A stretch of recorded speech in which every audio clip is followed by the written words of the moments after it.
Meus amigos, o senador Espiridião Amin, relator da PEC que limita poderes do STF, que foi aprovada no Senado, trouxe novas revelações envolvendo esse caso e envolvendo aí alguns ministros que teriam aí chantageado e pressionado os senadores a votar contra essa PEC, né?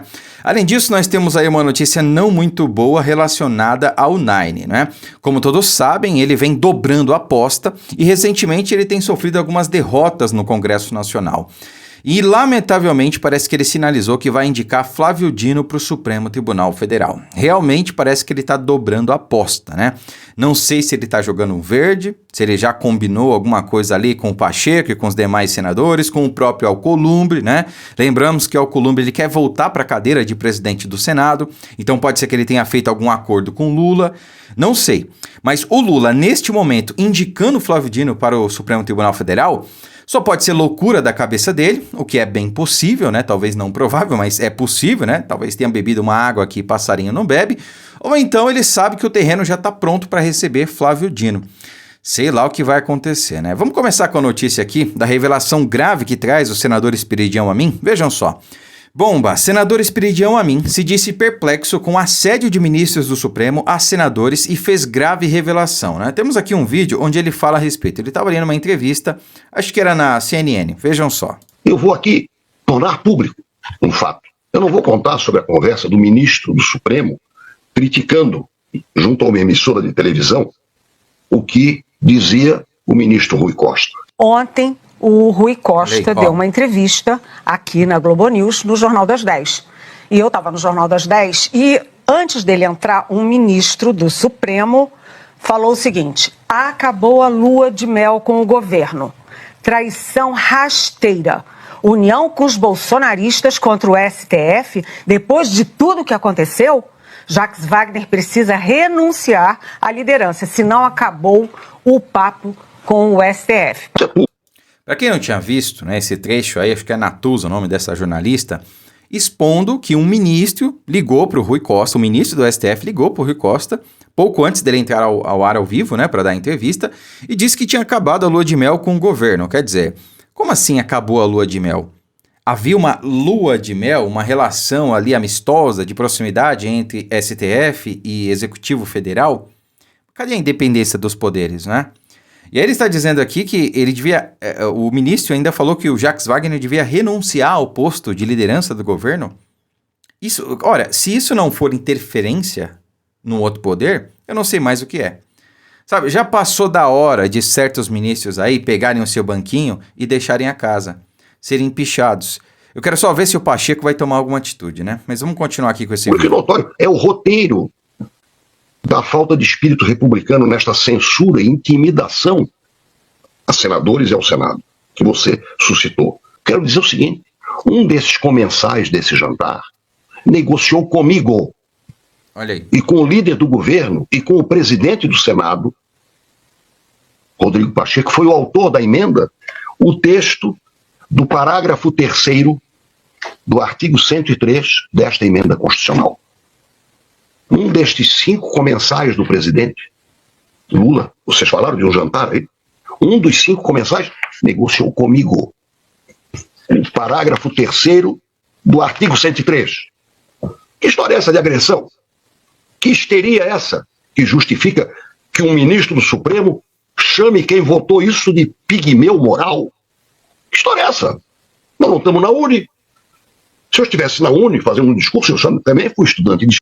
Só não pode falar isso pro Barroso, né, que não tá na Uni. Ele que gosta de fazer discursos políticos lá, dizendo que vencemos o bolsonarismo, né, também é autor da frase eleição não se ganha, eleição se toma, do perdeu mané, né, ainda tem a cara de pau de, recentemente ele disse isso, que há pouco ativismo no Supremo Tribunal Federal, que posições políticas são raríssimas de acontecer. Tá de brincadeira, né? Tem eleições. Aí eu começaria a usar esse tipo de agressão. Telefonaria para senadores. Os 52 votos do Senado, ponham isso no computador de vocês. Não tem nenhum que votou por intimidação. Pelo contrário. Foram senadores que resistiram a... e marcaram um ponto para o Estado Democrático de Direito. Gravem isto. É isso aí.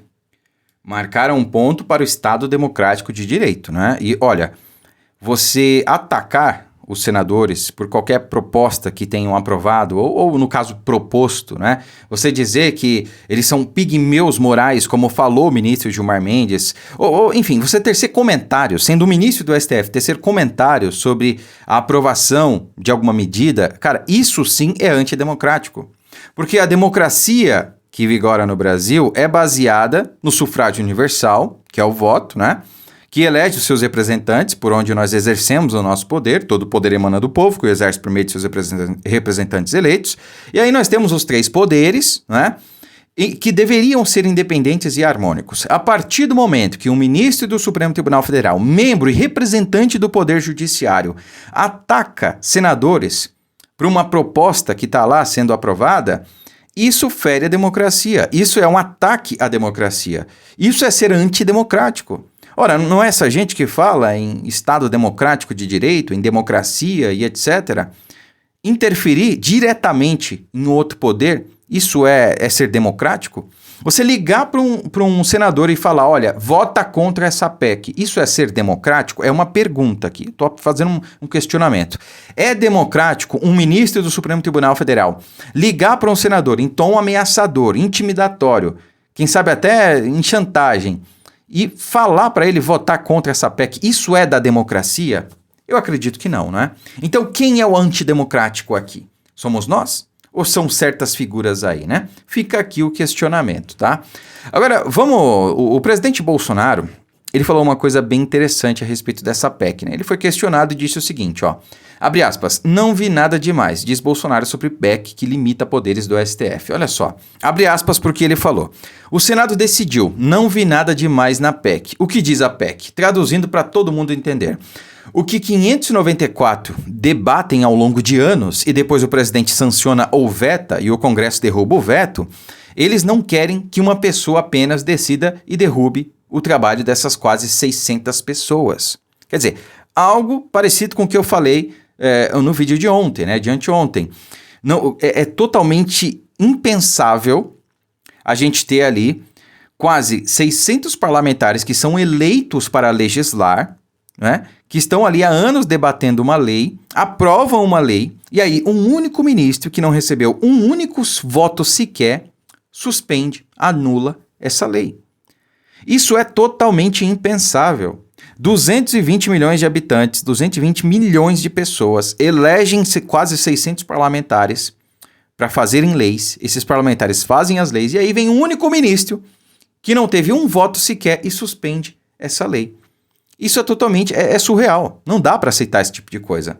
E aí a gente propõe essa mudança e os próprios ministros que vão sofrer aí essas alterações, digamos assim, não gostam, vêm a público e fazem chantagem, ameaçam os senadores. Ora, pelo amor de Deus, isso fere a democracia. Isso é um ataque ao Estado Democrático de Direito. Não é democrático um ministro ligar para um senador e dizer para ele votar, dizer como ele deve votar. Não é. Quem deve dizer como os senadores devem votar, os deputados e senadores, somos nós. Porque nós elegemos eles, né? Não é o Supremo, não é qualquer outra instância de poder. E para finalizar, nós temos essa notícia aqui, ó. Lula vai pro tudo ou nada e sinaliza indicar Dino para o STF, né? Então, assim, é uma notícia preocupante, a gente sabe. Indicando o Dino para o STF, o Lula só teria a ganhar, porque ele teria um ministério robusto, vago, que poderia abrir para o Centrão, para ganhar mais capital político, né? Para ganhar mais base para o seu governo, né? Voltamos ao toma lá da cá, lamentavelmente. Tira o Dino do páreo para 2026, né? Porque não é segredo para ninguém que o Dino ele quer se candidatar à presidência da República e ele planeja herdar o capital político do Lula. Então ele mata 2 coelhos com uma cajadada só, indicando o Dino para o Supremo Tribunal Federal, né? Além de tudo, ele vai ter alguém confiável lá, para que ele possa ligar e tudo mais, né? O Lula mesmo já disse que queria alguém lá que ele pudesse ligar, ou seja, queria um militante, queria alguém para fazer as suas vontades, né? Essa é que é a questão. Mas o Dino, ele encontra resistência em todas as esferas de poder, principalmente lá no Legislativo, no Senado, onde é a casa dele, onde ele é também senador, né? Então, ele não agrada muito aos petistas, não agrada muito à base governista, não agrada à oposição, obviamente, e tem gente do Centrão que também não gosta dele. Então, das duas, uma. Ou o Lula, ele tá dobrando a aposta e jogando no escuro, correndo o risco de sofrer uma grande derrota, e pela primeira vez nós temos um indicado para o Supremo rejeitado na sabatina do Senado, o que eu acho pouco provável, ou então ele já fez articulação ali com alguém, né, ou com um grupo político, para indicar ali, para dar a vaga de Dino lá no Ministério da Justiça, né? Não sei, é uma possibilidade, a gente vai ter que aguardar para ver. Mas o que vocês acham? Eu acho que, aconteça o que acontecer, o Dino não pode ser ministro do Supremo Tribunal Federal, porque esse cara vai ser o maior ditador que esse país já viu. Bem maior do que outro cidadão lá, que a gente não pode nem citar o nome. Curta, comente, compartilhe o vídeo, fiquem com Deus e até a próxima.